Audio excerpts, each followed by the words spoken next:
कीर्तन सुधा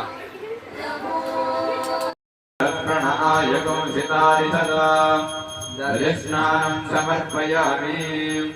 शुद्धोदकेन स्नापयस्ये ॐ वामदेवाय नमो ज्येष्ठाय नमः श्रेष्ठाय नमो रुद्राय नमः कालाय नमः बलविकरणाय नमो बलविकरणाय नमो बलाय नमो बलप्रमथनाय नमः सर्वभूतदमनाय नमो मनोरमणाय नमः ॐ शुक्रमधिज्योतिरसीते जोषीते भोमस्तभितात्पुनः त्वच्छित्रेण पवित्रेण वसो सूर्यश्च लक्ष्मीभिः सर्वेभ्यो सर्वेभ्यो नमस्ते अस्तु रुद्ररूपेभ्यः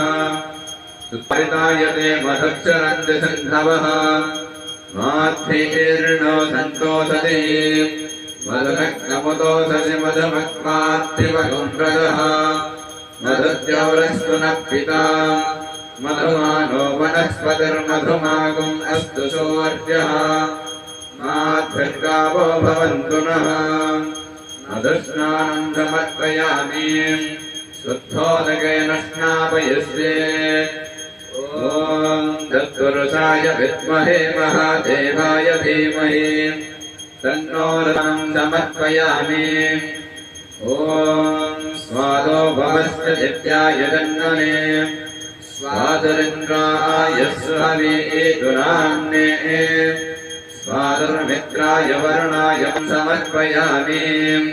शुद्धोदकेन स्नापयस्ये ॐ